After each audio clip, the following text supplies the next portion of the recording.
Hello guys, magandang hapon sa inyo lahat. Ito si Mike Padua at babalik ulit tayo sa ating latest update sa bagyong o Super Typhoon na si Betty. At ito po ay sa ngayong Sabado, ika-27 ng buwan ng Mayo 2023. At ito ang ating Tagalog version, pinaglingkod sa inyo ng Typhoon 2000 in partnership with Naga College Foundation, Aboitiz Power, Bank of the Philippine Islands at ng Avenue Plaza Hotel. At binigyan na po natin ng local name ito o binigyan na ng pag-asa ng local name as Betty since pumasok na po siya sa Philippine Area of Responsibility kaninang umaga. At sa ngayon ay umihina na po siya ng bahagya. Hindi na po ito katumbas ng isang hurricane na Category 5. Bagsak na po siya sa Category 4. At ito po ay pagkatapos po nag-reach po siya ng 300 kph kahapon ng umaga. At unti-unti na po itong humihina. Habang patungo po siya sa area na medyo bawas po ang temperatura o init ng temperatura sa may east of Batanes. So ito po yung fast animations. Nakikita po natin na still dangerous po itong bagyong ito. Napakalakas. Umabot pa rin ng 250 kph, category 4. At isa pa rin po siyang super typhoon. At nakikita po ninyo ang area po dito na sa may Luzon, kasama po ang Bicol region ay medyo nabawasan po ng kaulapan. Ito po ay dahil po sa pag-intrude o pagkaroon po ng tinatawag nating dry air o medyo tuyo na hangin mula sa high pressure sa may southeastern China ay bumubulusok po dito sa may area po ng Luzon. Kaya nagkakaroon po ng dry pocket na tinatawag natin dito sa Luzon kasama po ang Bicol region. Samantala, kabaliktaran naman po dito sa may area po ng Mimaropa, Visayas at Mindanao dahil po sa pag-umpisa na po ng mahinang hangin mula sa habagat at nagkakaroon po dyan ng mga localized thunderstorms at maulap na papawirin habang itong bagyong ito ay papalapit po dito sa may silangan bahagi po ng Batanes. So wala pong landfall na mangyayari sa latest forecast natin ay mukhang ligtas po ang Pilipinas sa any direct effects, lalo na po yung eye wall at yung inner rain bands. Yung outer rain bands lamang po ang mga ka-apekto sa ating bansa. Ito po yung ating zoom in satellite animation. So kitang-kita po ninyo dito yung tinatawag nating dry pockets ng bagyo. Okay? Na kung saan mas konti dito ang ulap compared dito sa may eastern section ng kanyang circulation dahil po sa pag-include ng cool dry air mula sa high pressure sa may China.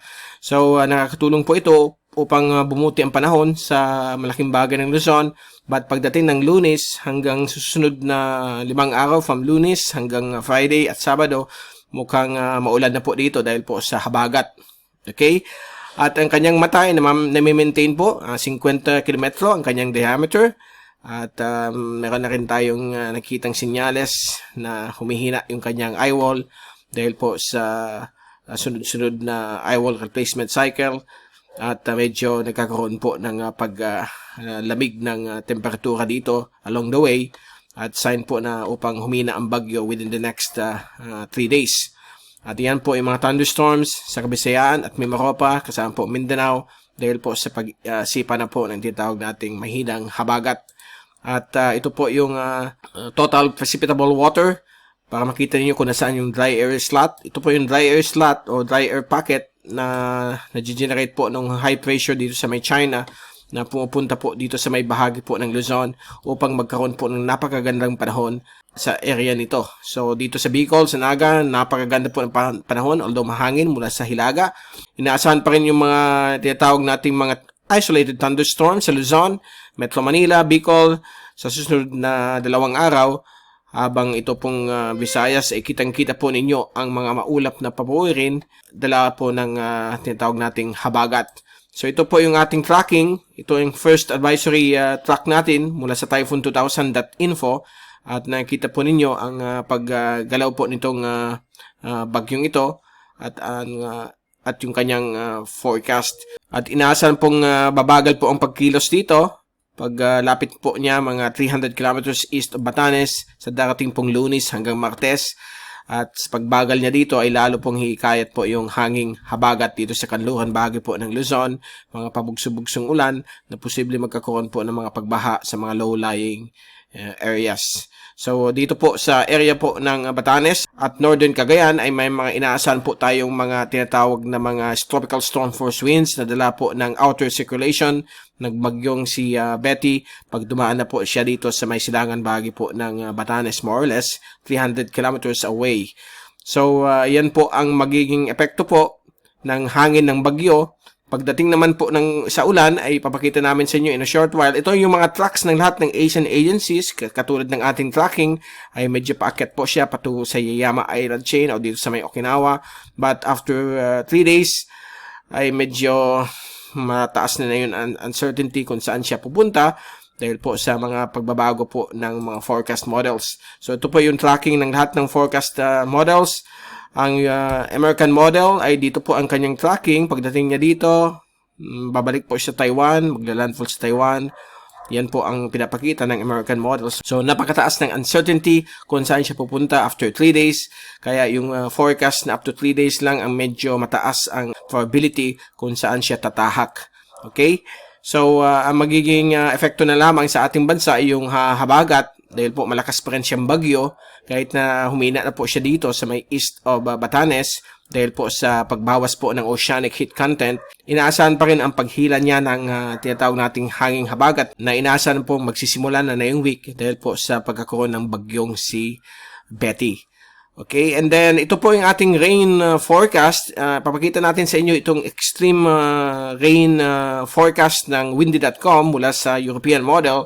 At makikita po ninyo itong yellow color. Ito po yung tinatawag nating dry conditions po yan. So, na yun Sabado, nakikita po natin yung dry conditions dahil po sa intrusion po ng tinatawag nating cool dry air mula sa high pressure sa may China. At ito naman pong violet. Ito po yung grabing ulan na dala ng bagyo. Okay? So, yan po na yung Sabado. At bukas po ng Linggo, habang ito ay papalapit po sa extreme northern Luzon, ay ang dry air patuloy pa rin magbibigay ng tuyo na panahon sa central at southern Luzon kasama po ang Bicol region, except na lamang may mga localized or isolated thunderstorms.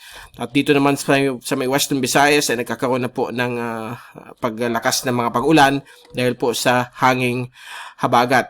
At sa Lunes, habang ito ay lalapit sa may silangan ng Cagayan, ay makita po ninyo yung mga ulan ay kakalat na po sa ibang bahagi po ng Hilagang Luzon mula Baguio at dito sa may Ilocos region at Cagayan Valley. Samantala, ang ibang parte po ay medyo magiging normal po yung mga pag-ulan dito. Sa Bicol, medyo tuyo pa rin sa darating pong Lunes.